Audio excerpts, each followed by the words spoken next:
Hi everyone.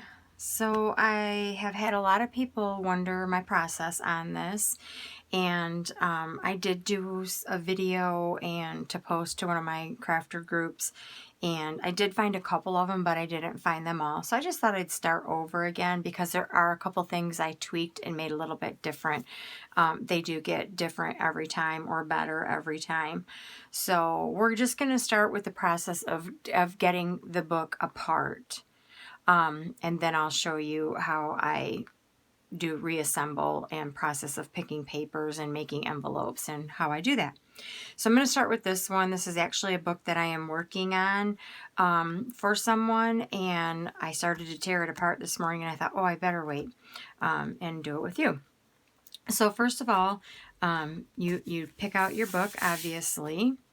And the way I do it, now I have seen crafters completely cut the edge down, and I actually have more than one of these books, and I like the cover of this one, but the page, I take that back, the cover of this one, but the pages in this one were better, so that's why I'm using it. But a lot of times they'll cut the whole thing apart. They cut the spine apart, and then they would add their own. And there's a process to doing that as well. And then they would use things to cover up, to bind your spine and your two pieces together. I didn't really like that way because I felt like it lost the effect, although I'm going to use this for something different. I felt like it just lost the effect of the whole book, and then sometimes the title would be, and this one would be good, but the title would be gone. When you got inside the book, you would lose some of your picture. I didn't want that. I wanted to keep everything intact. So this, I did come across one video. I can't tell you who did it, and I probably tweaked it from what she did, but this is the process that I came up with. So first of all, what I do is I start to work these staples that are in it, okay? Now you're going to want to be careful of this spine because it's still tender and you don't want to poke your fingernails through it. I just cut all my nails this morning, so I do have a little bit of a thumbnail left because this is how I dig into these, and I just start working them so that I can get the paper around. I don't want to tear up all this paper, although it's going to be covered. I don't want to start taking layers away from the book because I want sturdiness in my book. So I basically start working them, and then I work the front as well. And I just work each side. And sometimes I do several of these at a time and just get them prepped and put them away. I do have a lot that are prepped and put away. Unfortunately, it's not anything anybody wants right now, which is totally fine. So I'm going to work those because I want those to move out of there easily when I get ready to go here. So then I'm just going to dig my fingernail, and I have to kind of find it, and I'm going to start pulling that staple up. Now these are pretty tough. I mean, they're not like a regular staple. You know, they're binding a whole book together, and some of them, the older books, they might be a little rusty, or sometimes they're wonky. They're ones like, I don't know, I have found some twisted ones. So now these prongs are up, okay? So they're up. Now what I'm going to do, if I can find my little, I can't find my little ones, but these will work. So now what I'm going to do is I'm going to open up the book, and I'm again going to be careful because you still want to be careful of that spine. And I'm going to grab one of my old, that's not my old one. What have I done with all my stuff? The bone folder is what we call these. You can get these at the dollar store. I have a few. This is just one I kind of wrecked, so I use it for this. So I'm just going to tuck that under there. I'm going to start to work that book up. Okay, I think I'm in shot here. And I just am carefully making sure I'm doing it evenly, and then I'm just going to carefully peel that book back. So I have one done. Now I'm going to take the signatures. They usually have two signatures, which means, and I'll show you that in a minute, And I'm just going to start gently lifting those pages up out of here. It's going to make it easier for me to get these staples through the other side. So they usually come with 2 signatures, which we are going to cut apart. Be careful that you do not get your pages mixed up. I have done that before on a book that I had to go back. It was a Christmas book. Wasn't even one I was familiar with, and I had to look it up online to put my pages all back together. So very important. If you don't want to have to do that, keep that intact. But for now, we're going to set that aside. So now I am going to very gently sort of push those through, and you can see it starting to come through on the other side. And I'm going to grab that, and I'm going to just wiggle that out. And some of this will come apart, and that's fine because it's all going to get covered anyway. But there's my first one. So yeah, that's all going to be covered. And you might think, well, why go through all the process of doing this and recovering it if you still have kept the book intact? Well, they don't always stay intact. Plus, I want to make my binding a little stronger because these are going to be books that people use. They're going to be flipping through them. They're going to be writing in them. And so I'm just going to work that second one. And if it seems a little tough to get out, you might have to go back and release that paper. This is pretty good paper on the back. So, but I think I might be able to grab it. And then I'm just going to bring it through. And there you have it. Your book is now torn apart. So now what I am going to do is I'm just going to cut these 2 pieces apart. I just cut straight down the middle. Don't try to get to the edges right away because you don't want to cut into the spine of the book. That's important because we're going to use that to bind. Now my binding system is a cinch. I think it's made by Heidi Swap. Years ago, Zutter had a binding system, but they only had a 6-hole binding system. And if you wanted a 12-hole, which is what I use in my books, you had to measure, punch, move it, make sure you got it in the right spot, punch. It was a little more difficult to work with. So when I came across the Heidi Swap one, the cinch, for a really good price, I had found it on sale for like $80, I think. And it has the 12-hole, which you will see that. It has the 12-hole binding system, and I can punch all my holes all at the same time, and I don't have to worry about measuring. Okay, so we're going to get to the part where we do this, but for right now, I'm just prepping the book. And if I'm doing several at a time, I get them all prepped at once, and then I can move forward. So at this point, here are my signatures. Now, were these the signatures? No. So these are the signatures I'm not using. I had 2 books. I have another signature. I'm going to use 2 signatures. And the reason I didn't use this one, some of they were okay, and I like some of them that are, vintage, but I don't ever like the ones that, children have written in or they're scribbled in. So if it's not saleable in my eyes, I just won't sell it. I don't care if their name is, sometimes they'll have their name or they'll write. I have one that has writing, and I'll just cover that up. That's okay, but I want the pages to look decent, and I can always use these as backup pages for the book that I'm doing if I ruin one.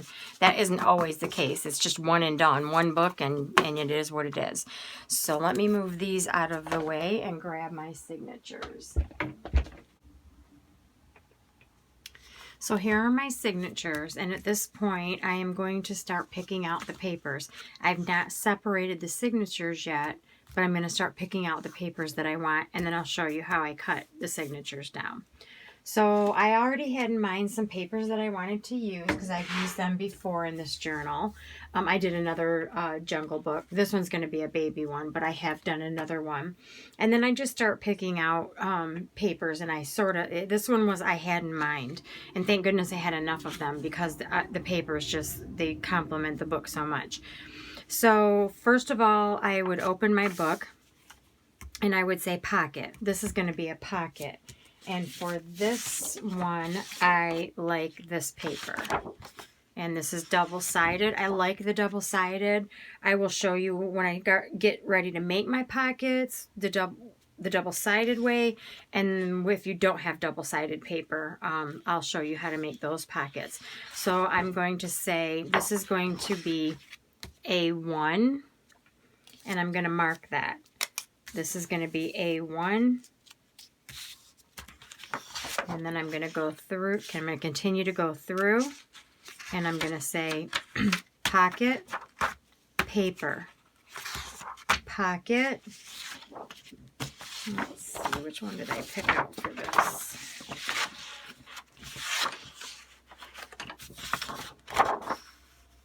So this is going to be B1.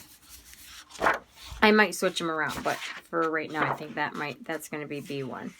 No, I think I want this one to be B1. Yeah, B1, because the colors kind of match, and that's just kind of what I'm looking for. The elephant, you know, or some brownish and grays, and I'm looking what matches that. And then I'm going to turn the page again, and I'm going to say paper. This one is going to be a pocket. Now this one is going to be, which one did I pick out for that? I think this one. So I'm going to use this one. The colors kind of match. They kind of pick up a little bit of the grays. And so, yeah, we're going to make that C1. And this will all make sense once I get done. There's C1. And I'm going to turn the page, and I'm going to say paper, meaning in between these signatures there will not be a pocket, there'll be journaling paper. And then there's going to be pocket. So I'm going to do, let's see, which one do I like better? Kind of like that one, because it's got some colors that match. So we're going to go A2. So this is going to be A2. And then we're going to go paper, pocket. And generally it's about, oh, this is the one I definitely wanted for this one, because I was like made for this book. Anyway, yeah, I get excited. So, I forgot what I was even saying. So it'll make sense as I continue to go through. So that's going to be B2. Oh, I was going to say generally they take about 6 pockets. I figure 6 pockets for each book. So paper, my last one, is going to be a pocket. And we're going to do that. So this is going to be pocket C2. Now, what are all these pockets about? I have different pockets that I make, and I'm going to do the second video about the pockets. So I'm going to go back, and now I'm going to remove my paper, leaving the book intact, and then I'm going to put A1, because I don't know, can't remember where I put things. So I'm very organized as to like, okay, what has to go where. And this just helps me remember which pocket I wanted where. So B1, C1,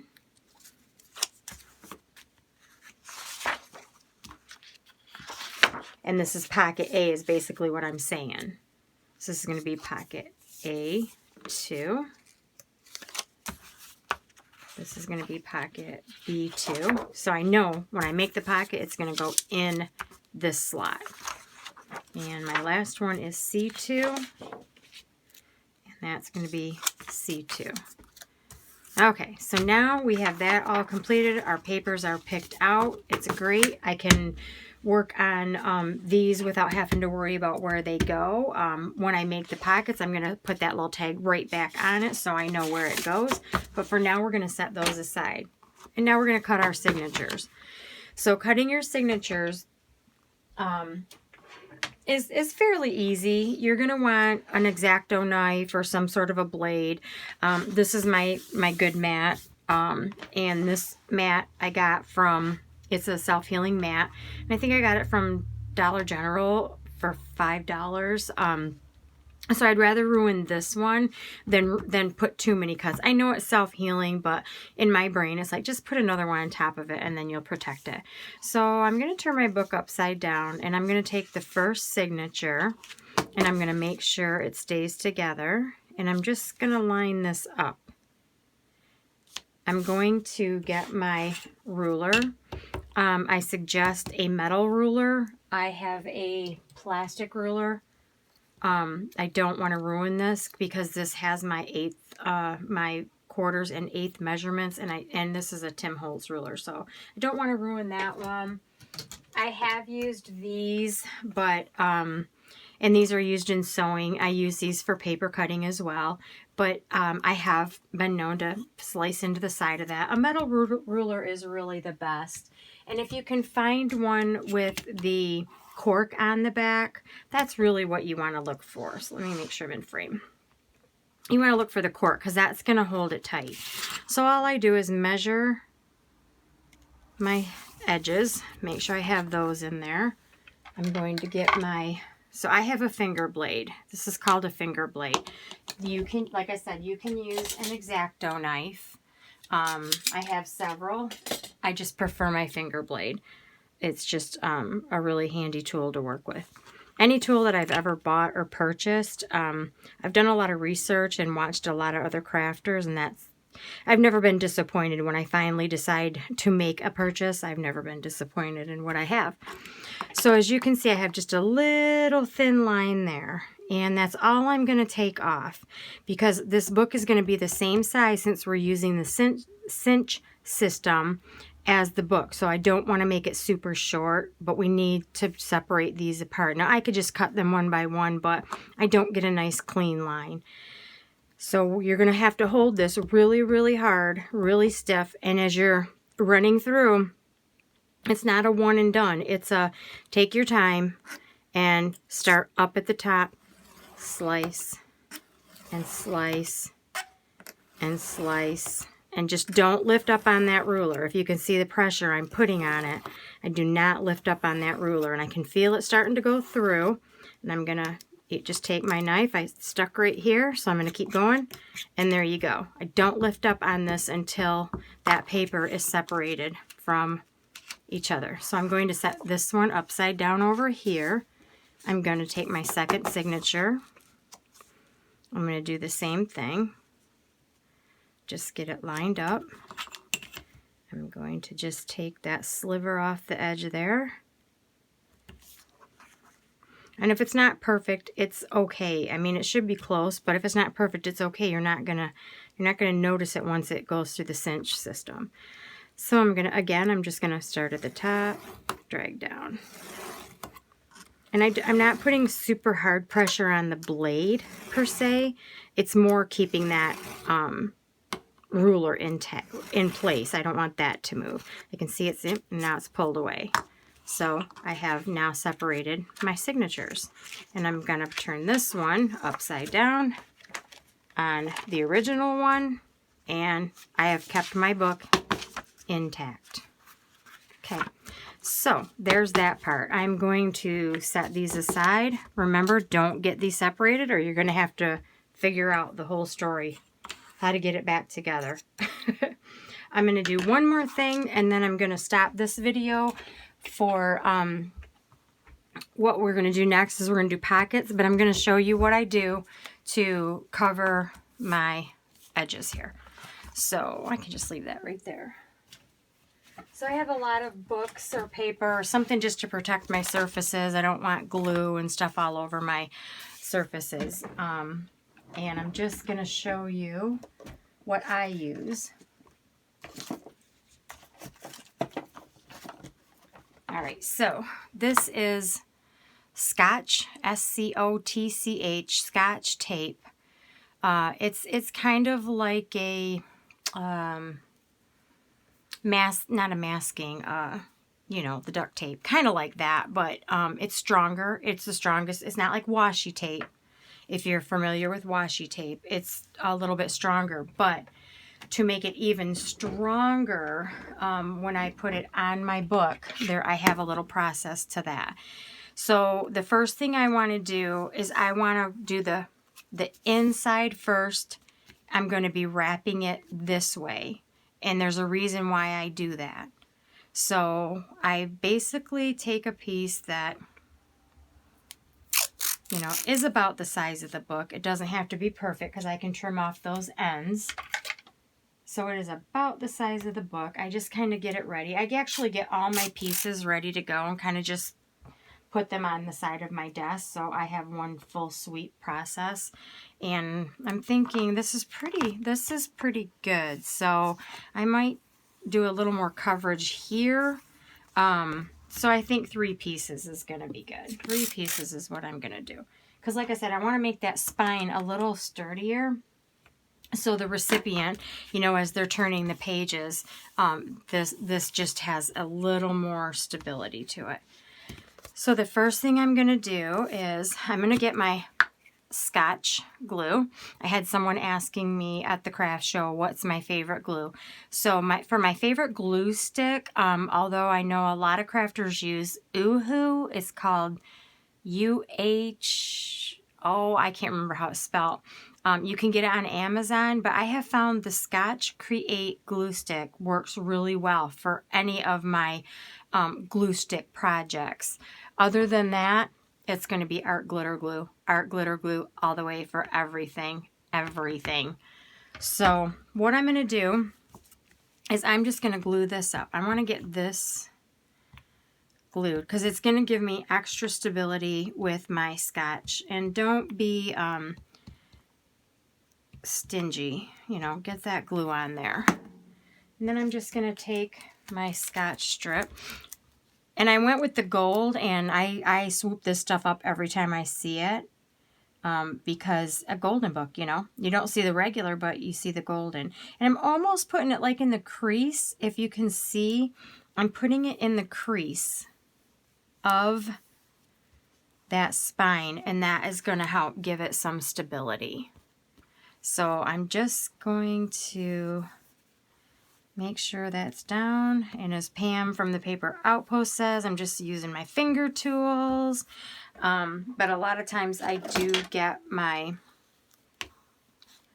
bone folder out and then I just kind of stick it down. Okay, now before I fold any of this over, if there's any to fold, which I did get it quite towards the end, I snip off my ends. I just snip them straight across.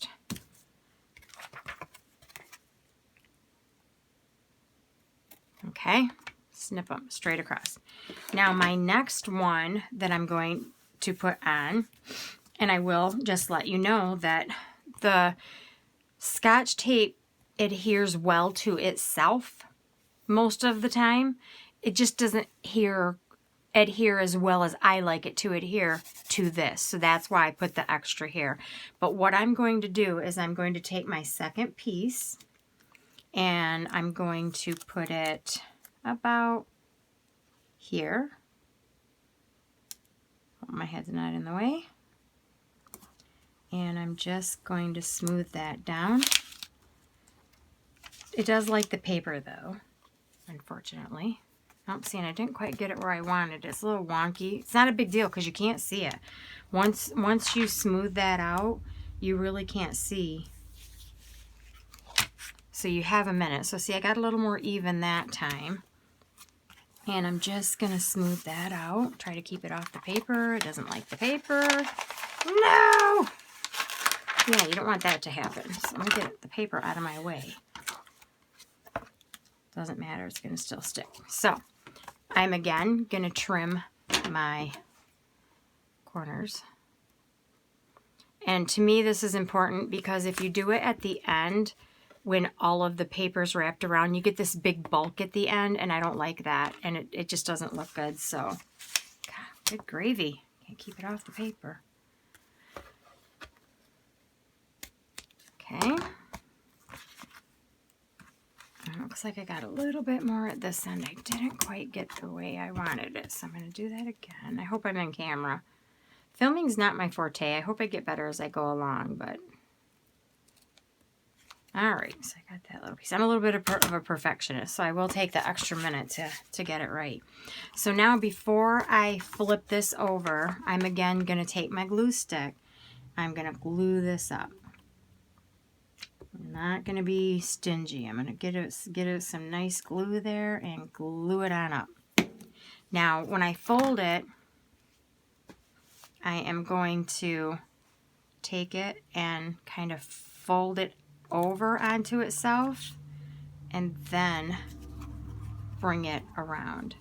Now at this point I'm getting glue on my fingers, so I'm going to make sure that I'm not touching the gold with my gluey fingers, because you'll have smudges all over your gold and I don't want to do that.